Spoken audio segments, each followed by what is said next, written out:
유럽이 한국에 폭탄을 터뜨렸습니다. 그 이름은 탄소 국경 조정제도 CBAM. 2019년 유럽연합은 선언했습니다. 모든 수입 철강에 탄소세를 부과하겠다. 한국도 예외는 없다. 시행은 2026년. 아직 1년이 남았지만 세계 철강 시장은 벌써 흔들리고 있습니다. 중국은 수출길이 막히고 인도와 일본은 수소 가격에 좌초했습니다. 그러나 단 한 나라만 달랐습니다. 바로 대한민국. 18년 전부터 기술로 미래를 준비한 나라. 이제 세계는 묻습니다. 환경은 세금으로 지켜지는가 아니면 기술로 지켜지는가.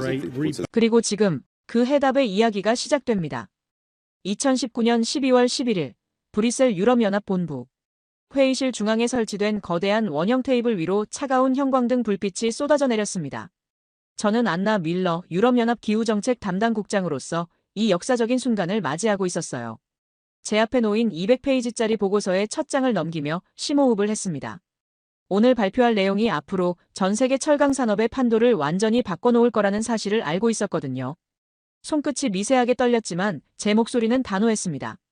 철강은 인류 문명의 뼈대였죠. 하지만 동시에 지구를 병들게 하는 주범이기도 했어요. 전 세계 산업 부문 탄소 배출량의 25%가 바로 철강 생산에서 나왔습니다. 1톤의 철을 만들기 위해 2톤의 이산화탄소가 하늘로 올라갔어요. 회의실 벽면의 대형 스크린에 CBAM이라는 약자가 떠올랐습니다. 탄소 국경 조정제도.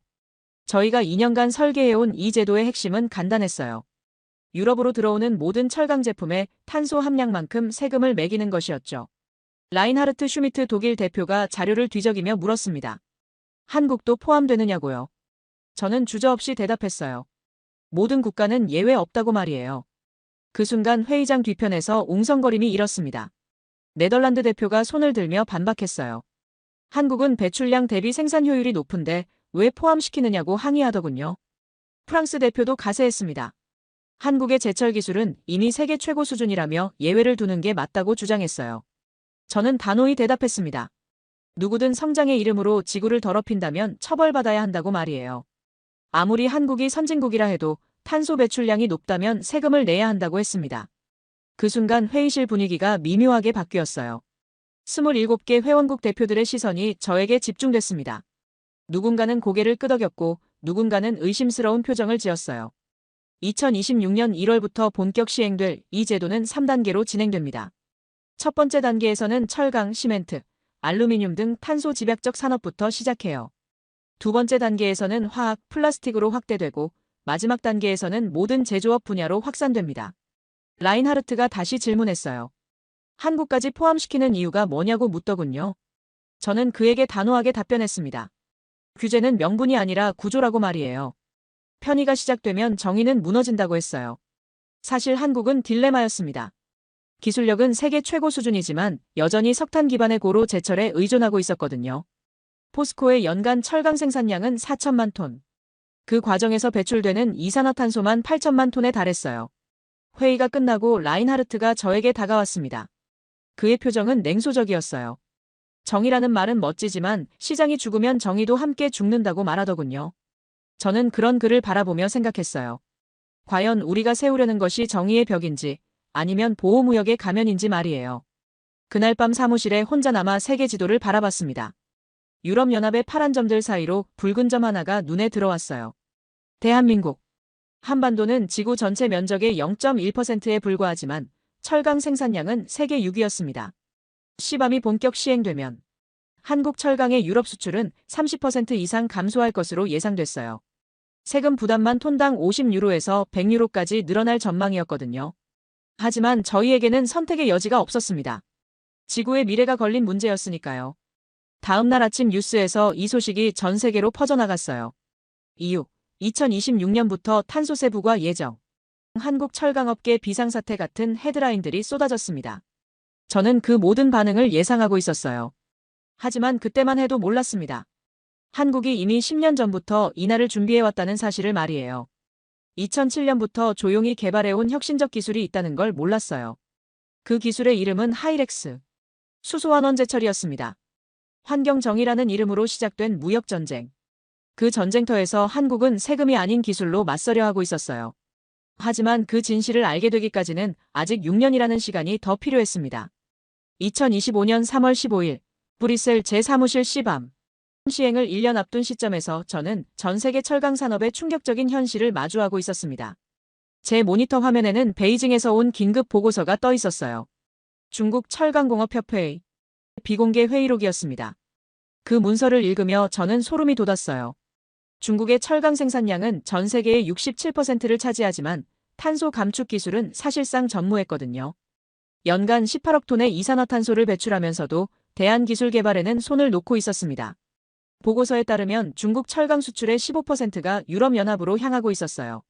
시밤이 시행되면 그 모든 물량의 톤당 평균 80유로의 탄소세가 부과될 예정이었죠. 연간 손실 규모만 200억 위안을 넘어설 것으로 추산됐습니다. 회의록 속 왕젠민 회장의 발언이 인상적이었어요. 시밤이 시행되면 우리는 철을 팔 수 없다고 절규하더군요.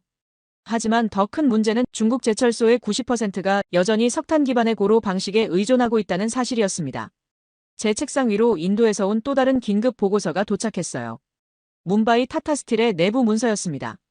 아르셀로미탈이 수조원을 투자해 진행하던 수소제철 프로젝트가 중단됐다는 소식이었어요. 수소 가격이 예상보다 3배나 폭등하면서 경제성이 완전히 무너진 거였죠. 인도 정부는 2030년까지 탄소 중립을 달성하겠다고 선언했지만 현실은 정반대였습니다. 전국 제철소의 85%가 여전히 석탄에 의존하고 있었고 대체 기술 개발은 지지부진한 상태였어요. 인도 철강업계의 한 관계자는 이렇게 말했다고 보고서에 적혀 있었습니다. 녹색 전환은 재정 파탄의 길이라고 말이에요. 그날 오후 일본 요미우리 신문의 특별 기사가 제 이메일로 전송됐습니다. 신일본제철이 추진하던 전기로 전환 계획이 3년이나 지연된다는 내용이었어요. 기술적 한계와 막대한 투자 비용 때문이었죠. 일본 역시 철강 대국이었지만 탄소 감축 기술에서는 심각하게 뒤처져 있었습니다. 저는 창밖을 바라보며 씁쓸한 미소를 지었어요. 세계 3대 철강 대국이 모두 무너지고 있는 상황이었거든요. 중국은 기술이 없었고 인도는 자금이 부족했으며 일본은 시간이 모자랐습니다. 하지만 정작 충격적인 것은 유럽 내부의 상황이었어요. 제가 근무하는 브뤼셀 본부 건물 바로 옆 독일 대표부에서 온 비밀 보고서를 읽고 있을 때였습니다. 독일의 대표적 철강 회사인 티센크루프가 심각한 위기에 처해 있다는 내용이었어요. 시밤 준비를 위해 친환경 설비에 투자했지만 전력 요금 폭등으로 오히려 생산비가 40%나 늘어났다는 거였죠. 독일 철강업계 관계자가 한 말이 보고서에 그대로 인용돼 있었어요. 탄소는 줄었는데 일자리도 함께 줄었다고 말이에요. 그 순간 저는 깨달았습니다. 우리가 세운 정의의 벽이 우리 자신마저 숨막히게 하고 있다는 사실을 말이에요. 유럽의 철강 기업들도 시밤의 압박을 견디지 못하고 있었거든요. 라인하르트가 제 사무실로 들어왔어요. 그의 얼굴은 창백했습니다. 방금 받은 보고서를 제게 건네며 말하더군요. 프랑스 아르셀로미탈의 덩커크 공장이 가동 중단을 검토하고 있다고 했어요. 친환경 투자 비용을 감당할 수 없다는 이유였죠. 저는 그 보고서를 읽으며 전율을 느꼈습니다. 우리가 세운 세금 제도가 세계 철강 산업 전체를 무너뜨리고 있었거든요. 중국은 기술 부족으로 몰락하고 인도는 자금 부족으로 포기하고 일본은 시간 부족으로 좌절하고 있었어요. 심지어 유럽 내부마저 휘청거리고 있었습니다. 그날 밤 늦게까지 사무실에 남아 각국의 보고서들을 다시 읽어봤어요. 모든 보고서가 같은 결론으로 귀결됐습니다. 시밤은 환경을 구하는 정의가 아니라 모든 것을 파괴하는 재앙이 되고 있었어요. 하지만 그때 제 모니터 한쪽 구석에서 작은 뉴스 하나가 눈에 들어왔습니다. 한국 포항에서 무언가 특별한 실험이 진행되고 있다는 소식이었어요. 수소환원제철이라는 생소한 기술 이름이 적혀 있었죠. 저는 그 뉴스를 클릭했습니다. 그리고 곧 알게 됐어요. 세계가 무너져가는 이 순간에 한국만이 조용히 다른 길을 걷고 있다는 사실을 말이에요. 2025년 4월 23일 브뤼셀 제 사무실. 그날 아침 저는 믿기 어려운 뉴스를 마주했습니다. 제 컴퓨터 모니터에 떠오른 한국연합뉴스 헤드라인이었어요. 대한민국 하이렉스 수소제철 실증 성공이라는 문구가 눈에 들어왔습니다. 저는 커피잔을 든 손을 잠시 멈췄어요. 2030년이 아니라 지금이라고요? 수소환원제철은 아직 상용화되기까지 최소 10년은 더 필요한 기술이라고 알고 있었거든요. 전 세계 철강업계가 모두 포기하거나 실패한 그 기술을 한국이 성공했다는 겁니까? 급히 관련 보고서를 찾아봤습니다. 포스코와 한국 정부가 공동으로 추진한 하이렉스 프로젝트의 상세 내용이 담긴 100페이지짜리 문서였어요. 첫 장을 넘기자마자 저는 입을 다물 수 없었습니다. 환원제로 100% 수소를 사용한다는 내용이었어요. 기존 고로 제철에서 사용하는 코크스를 완전히 대체한 거였죠. 1톤의 철을 생산할 때 배출되는 이산화탄소가 기존 2톤에서 0.01톤으로 줄어들었다고 적혀 있었습니다. 99.5% 감축이었어요. 더욱 놀라운 것은 생산 효율이었습니다. 세계 최고 수준이라고 기록돼 있었거든요. 기존 고로 방식보다 에너지 효율이 20%나 높았어요. 탄소를 줄이면서 동시에 효율까지 높인 거였죠. 저는 즉시 라인하르트에게 전화를 걸었습니다. 한국의 수소 제철 성공 소식을 들어봤느냐고 물었어요. 그는 비웃으며 대답하더군요. 숫자는 조작될 수 있다고 말이에요. 특히 아시아 국가들의 발표는 믿을 수 없다고 했습니다. 하지만 저는 달랐어요. 그에게 이렇게 반박했습니다. 그럼 당신은 조작된 세상에서만 살 건가요? 진실을 확인하려는 노력도 없이 편견으로만 판단할 건가요? 그날 오후 저는 한국 대사관에 연락을 취했습니다. 하이렉스 기술에 대한 현장 확인이 가능한지 문의했어요. 김민수 과학기술 담당 참사관이 친절하게 답변해 주더군요. 언제든 포항 현장 방문이 가능하다고 했습니다. 저는 그 순간 결심했어요.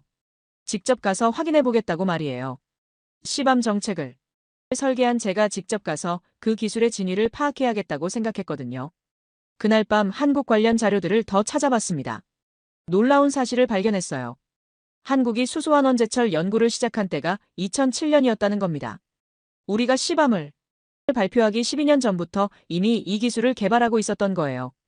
더욱 충격적인 것은 투자 규모였습니다. 한국 정부와 포스코가 지난 18년간 이 프로젝트에 투입한 자금이 수조 원에 달했어요. 작은 나라치고는 엄청난 규모의 투자였죠. 인터넷으로 하이렉스 실험 영상을 찾아봤습니다. 포항 제철소 한쪽에 설치된 실증 설비에서 나오는 장면이었어요. 기존 고로에서 시커먼 연기가 치솟는 것과는 완전히 달랐습니다. 하얀 수증기만 피어오르고 있었거든요. 영상 속 해설이 귀에 들렸어요. 수소와 철광석이 반응하면서 철과 물만 생성된다는 내용이었습니다. 이산화탄소 대신 깨끗한 물이 나온다는 거였죠. 연기 대신 물이 솟아오르는 모습을 보며 저는 전율을 느꼈어요. 하지만 의문도 들었습니다. 왜 이렇게 중요한 기술을 지금까지 아무도 몰랐을까요? 왜 한국은 이 기술을 조용히 개발해왔을까요? 세계가 탄소 문제로 고민하고 있을 때 왜 먼저 나서지 않았을까요? 그 답은 다음날 받은 한국 정부의 공식 답변서에서 찾을 수 있었습니다. 한국은 기술의 완성도를 높이는 데 집중했다고 적혀 있었어요. 성급한 발표보다는 확실한 성과를 보여주고 싶었다는 내용이었죠. 저는 그 답변서를 읽으며 깨달았습니다. 한국의 접근 방식이 유럽과 완전히 달랐다는 사실을 말이에요. 유럽은 정책과 규제로 변화를 강요했다면 한국은 기술과 혁신으로 변화를 만들어냈던 거예요. 라인하르트가 다시 제 사무실로 찾아왔습니다. 한국의 수소제철 기술이 정말 성공했다면 시밤 정책에 큰 변화가 필요할 거라고 우려하더군요. 하지만 저는 오히려 기대가 됐어요. 진짜 해답을 찾았을지도 모른다는 생각이 들었거든요. 그날 저녁 항공편을 예약했습니다. 서울 인천공항행 직항편이었어요. 18시간 후면 저는 한국 땅을 밟게 될 예정이었습니다. 그리고 제 눈으로 직접 확인하게 될 거예요. 연기 대신 물이 솟아오르는 그 불가능한 기술을 말이에요.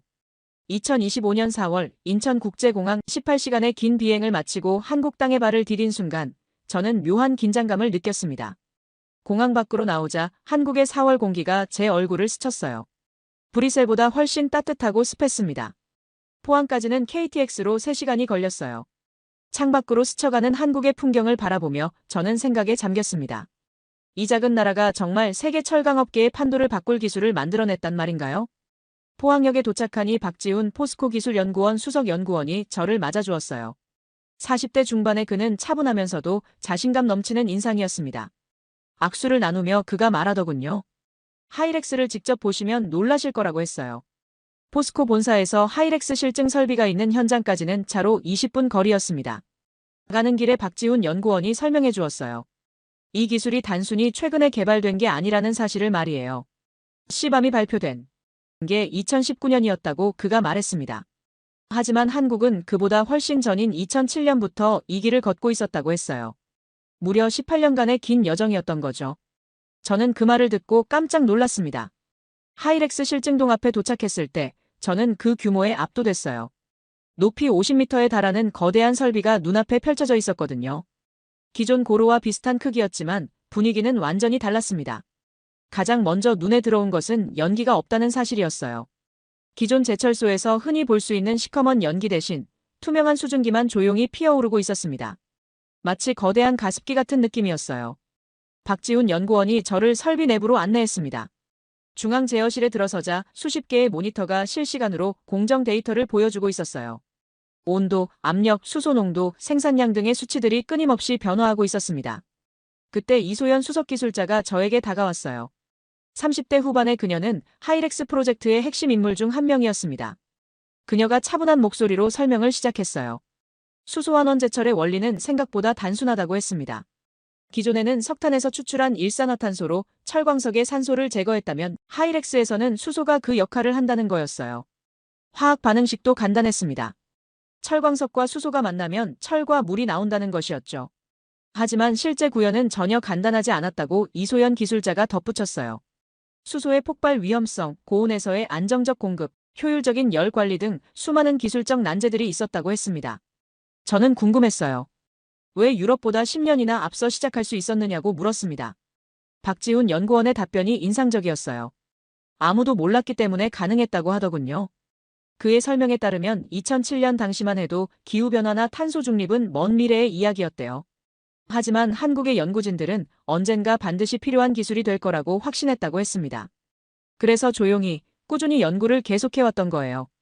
실제 생산 라인을 둘러보는 동안 저는 감탄을 금할 수 없었습니다.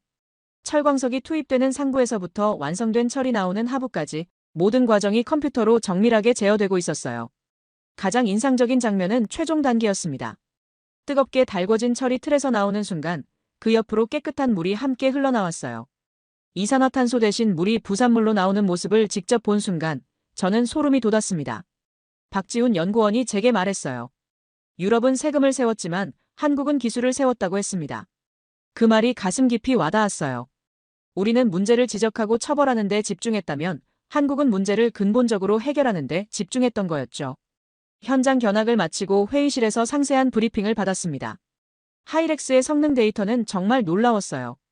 탄소 배출량은 기존 대비 99.5% 감축, 에너지 효율은 20% 향상, 생산 속도는 기존과 동일한 수준이었습니다. 더욱 놀라운 것은 경제성이었어요. 초기 투자 비용은 높지만 장기적으로는 기존 고로보다 운영비가 30%나 저렴하다는 분석이었습니다.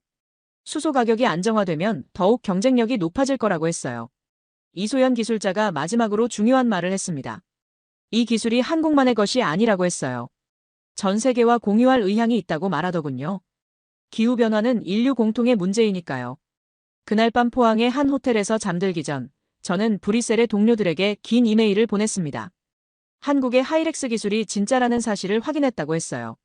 그리고 우리의 시밤 정책에 대해 근본적으로 다시 생각해봐야 할 때라고 적었습니다. 조용히 만든 기술은 시끄럽지 않다는 박지훈 연구원의 말이 계속 머릿속을 맴돌았어요. 한국은 떠들지 않고 묵묵히 해답을 만들어왔던 거였습니다. 반면 우리는 떠들기만 하고 정작 해답은 만들지 못했던 거죠. 다음 날 이른 아침부터 저는 박지훈 연구원과 함께 특별한 실험을 지켜보게 됐습니다. 하이렉스 설비의 최대 성능 테스트였어요. 기존 고로 대비 120% 출력으로 24시간 연속 가동하는 실험이었습니다. 중앙 제어실의 분위기는 긴장감으로 가득했어요. 수십 명의 엔지니어들이 각자의 모니터를 주시하며 실시간 데이터를 체크하고 있었습니다. 온도계는 1650도를 가리키고 있었고 수소 압력은 분당 300리터씩 상승하고 있었어요. 박지훈 연구원이 제게 설명했습니다. 이번 실험의 목적은 하이렉스 기술이 실제 산업 현장에서 안정적으로 작동할 수 있는지 확인하는 것이라고 했어요. 실증은 성공했지만 상용화를 위해서는 더 가혹한 조건에서도 견뎌야 한다고 덧붙였습니다. 오전 10시경부터 이상 징후가 나타나기 시작했어요. 수소 공급 라인의 압력이 예상보다 빠르게 상승하고 있었거든요. 이소연 기술자가 급히 컴퓨터 앞으로 달려가며 데이터를 확인했습니다. 압력이 200%를 넘어섰다고 그녀가 외쳤어요. 정상 범위의 2배에 달하는 수치였습니다. 동시에 반응로 내부 온도도 설계 한계를 초과하기 시작했어요. 1800도까지 치솟고 있었습니다. 경보음이 울리기 시작했어요. 빨간 경고등이 제어실 전체를 붉게 물들였습니다. 여러 엔지니어들이 급히 비상 절차를 확인하며 대응 방안을 논의했어요. 하지만 상황은 계속 악화되고 있었습니다. 저는 그 순간 공포를 느꼈어요. 수소는 폭발성이 극도로 높은 가스거든요. 만약 통제를 잃는다면 엄청난 참사가 일어날 수 있었습니다. 제가 직접 목격한 기술적 돌파구가 재앙으로 변할 수도 있는 상황이었어요. 박지훈 연구원이 헬멧을 쓰고 현장으로 뛰어나갔습니다. 수동으로 밸브를 조작해야 한다고 외치면서 말이에요. 하지만 반응로 주변은 이미 고온의 수증기로 가득했고 접근하기 매우 위험한 상태였습니다. 그때 이소연 기술자가 갑자기 일어섰어요. 그녀는 주저없이 안전장비를 착용하고 박지훈 연구원을 따라 현장으로 향했습니다. 저는 그들을 말리려 했지만 이미 늦었어요. 현장에서 두 사람이 협력하여 수소 공급 밸브를 찾았습니다. 뜨거운 수증기 속에서 맨손으로 거대한 밸브를 돌리기 시작했어요. 이소연 기술자의 장갑이 고온으로 인해 녹아내리고 있었지만 그녀는 포기하지 않았습니다. 10분이 지났을까요? 갑자기 경보음이 멈췄어요. 압력 수치가 급격히 떨어지기 시작했습니다. 온도도 안정 범위 내로 돌아왔어요. 두 사람이 위험을 무릅쓰고 수동 조작에 성공한 거였습니다. 하지만 정말 놀라운 일은 그 다음에 일어났어요.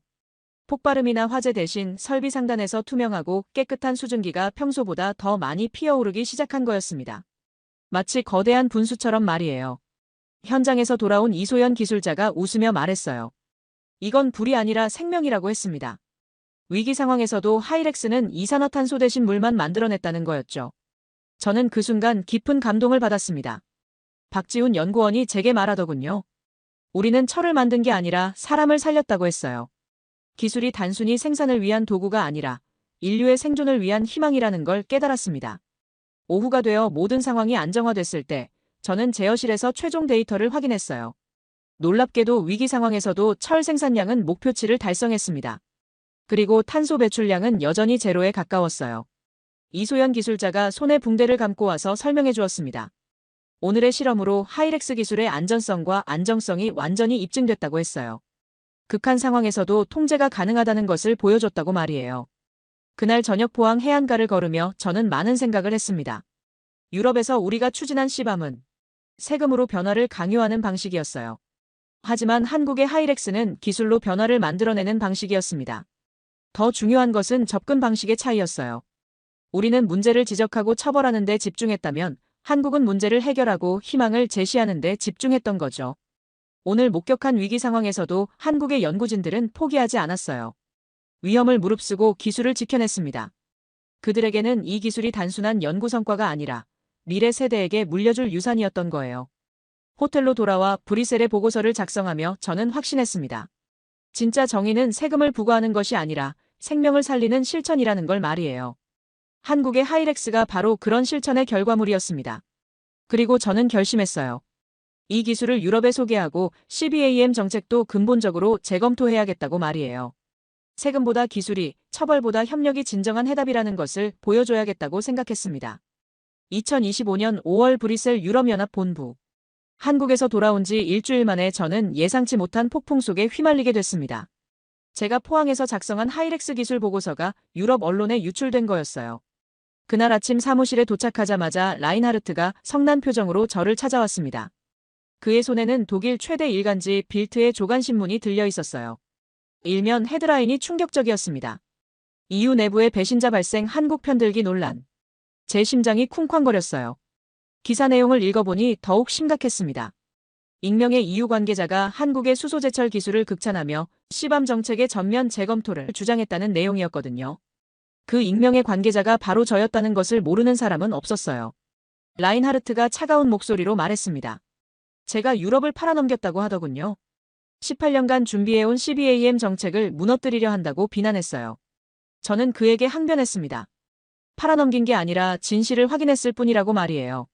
하지만 상황은 더욱 악화됐습니다. 프랑스 르피가로지에도 비슷한 기사가 실렸어요. EU 정책 담당자의 한국 로비 의혹이라는 제목으로 말이에요. 제가 한국 정부로부터 금전적 대가를 받았을 가능성까지 제기하고 있었습니다. 오전 10시 긴급 간부회의가 소집됐어요. 27개 회원국 대표들이 모두 참석한 가운데 제가 해명해야 하는 상황이 됐습니다. 회의실 분위기는 싸늘했어요. 평소 저를 지지해주던 동료들마저 의심스러운 눈빛으로 바라보고 있었거든요. 벨기에 대표가 먼저 입을 열었습니다. 제가 한국에서 받은 접대나 혜택이 있었는지 묻더군요. 저는 단호히 부인했어요. 모든 경비는 제가 개인적으로 부담했고 어떤 대가도 받지 않았다고 답변했습니다. 하지만 이탈리아 대표가 더 날카로운 질문을 던졌어요. 왜 사전 승인 없이 개인적으로 한국을 방문했느냐고 따졌습니다. 그리고 왜 그 결과를 언론에 유출했느냐고 추궁했어요. 저는 답변했습니다. 언론에 유출한 것이 아니라 정식 보고서를 작성했을 뿐이라고 했어요.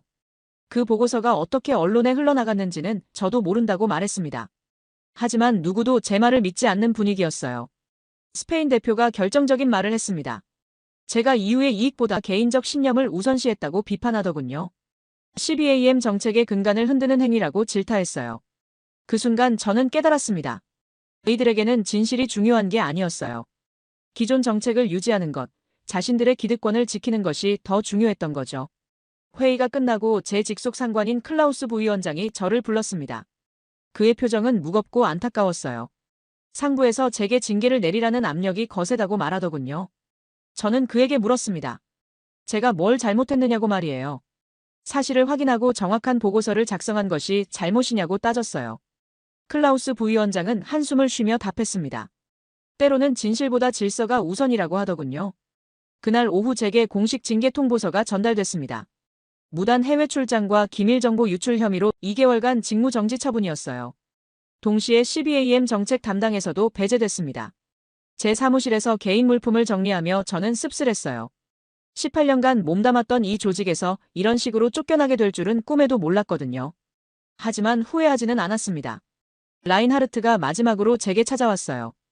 그는 제 배지를 떼어가며 말했습니다. 이제 만족하느냐고 비꼬더군요. 유럽의 환경정책을 망쳐놓고 기분이 좋으냐고 했어요. 저는 그에게 차분히 답했습니다. 법보다 양심이 남았다고 말이에요. 정책보다 진실이 더 소중하다고 했습니다. 그리고 언젠가는 제가 옳았다는 것이 증명될 거라고 덧붙였어요. 그날 밤 집으로 돌아가는 길에 저는 한국에서 만난 박지훈 연구원과 이소연 기술자를 떠올렸습니다. 그들은 18년간 묵묵히 기술을 개발하며 미래를 준비해왔어요.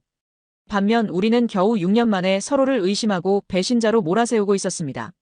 진실을 말한 대가가 이렇게 혹독할 줄은 몰랐어요. 하지만 저는 확신했습니다. 한국의 하이렉스 기술이 결국 세상을 바꿀 거라고 말이에요. 그리고 그때가 되면 오늘의 징계가 오히려 영광이 될 거라고 생각했습니다. 집에 도착해서 컴퓨터를 켰어요. 포항에서 촬영한 하이렉스 영상을 다시 봤습니다. 연기 대신 물이 솟아오르는 그 장면을 보며 저는 다시 한번 다짐했어요. 진실은 언젠가 승리한다고 말이에요. 다음 날부터 저는 자유의 몸이 됐습니다. 이제 저는 한 명의 시민으로서 진실을 알릴 수 있었습니다. 그리고 그것이 제가 할 수 있는 진정한 정의였어요. 2025년 10월 브뤼셀.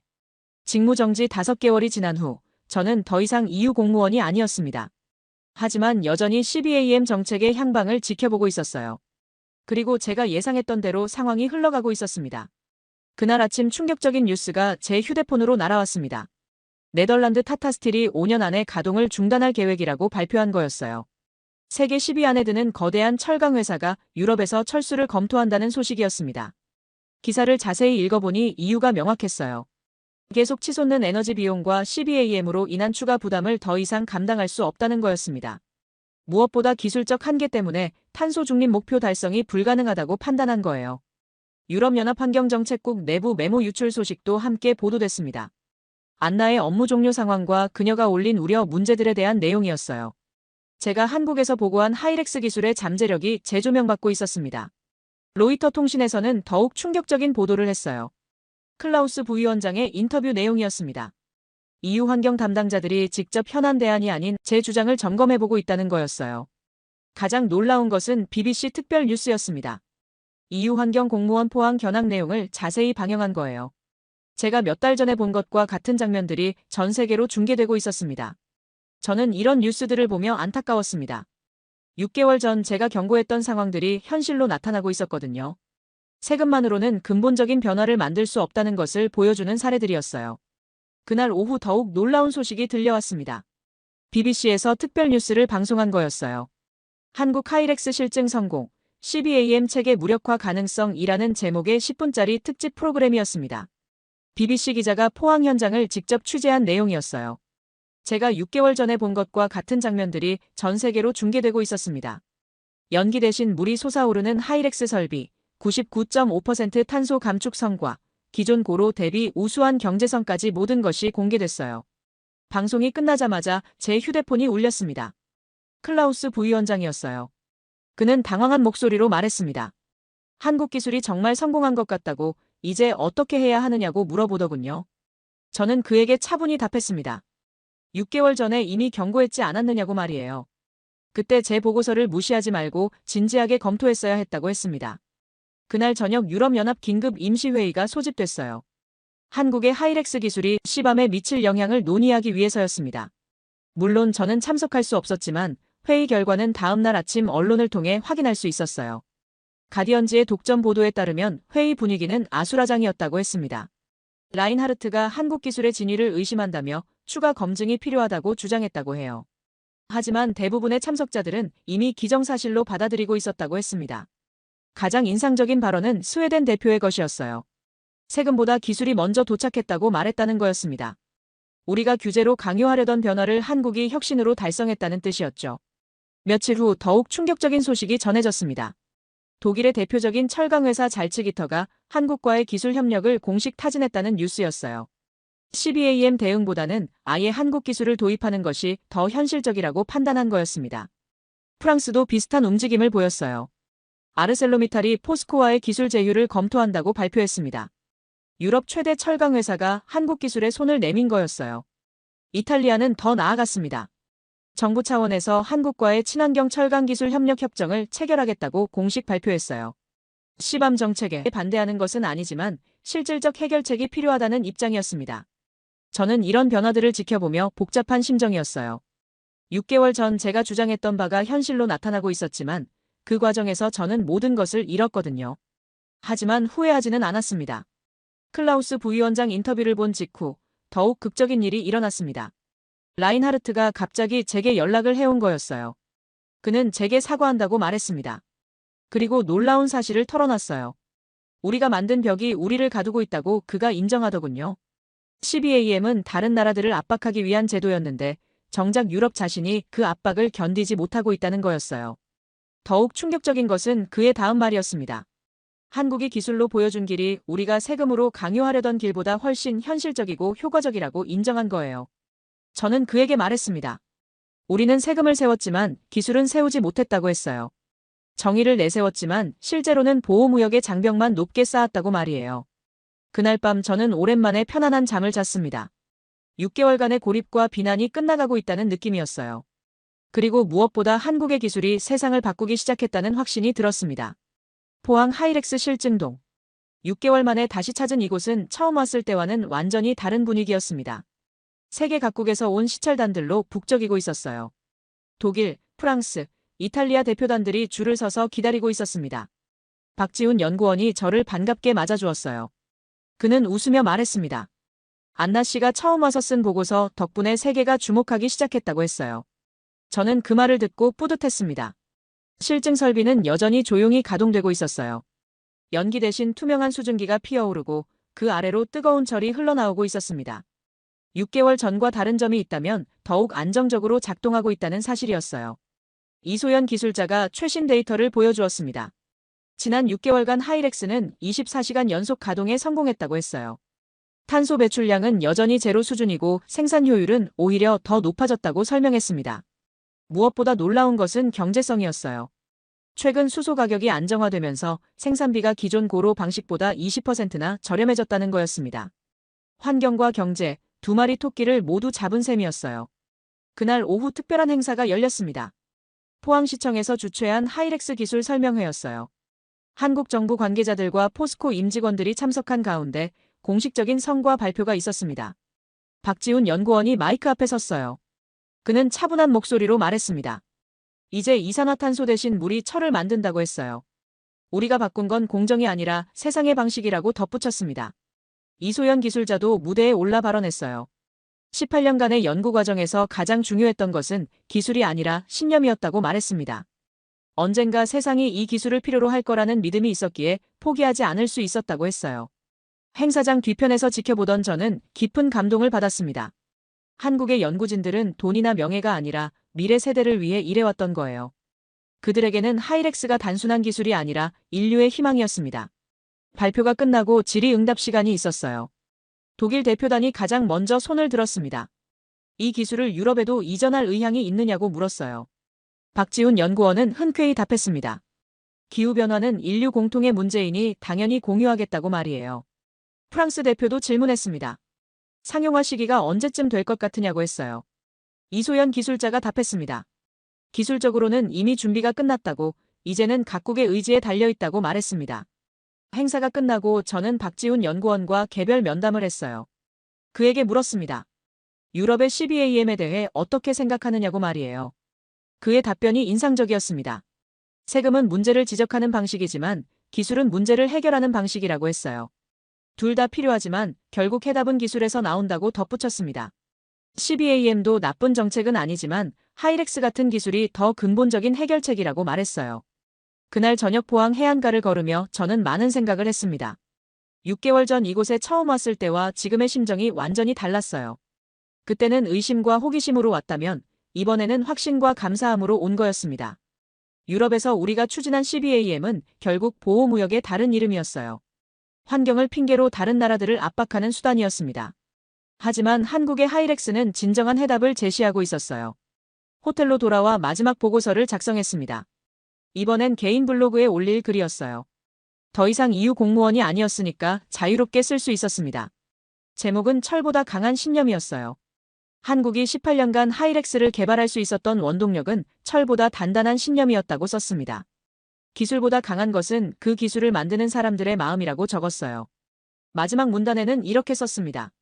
유럽이 세금을 설계할 때 한국은 신념을 설계했다고 말이에요. 세금보다 강한 것은 신념이고 법보다 소중한 것은 양심이라고 결론지었습니다. 글을 다 쓰고 창밖을 바라봤어요. 포항의 밤하늘에는 별이 반짝이고 있었습니다. 그 별빛을 보며 저는 확신했어요. 한국의 하이렉스가 세상을 바꿀 거라고 말이에요.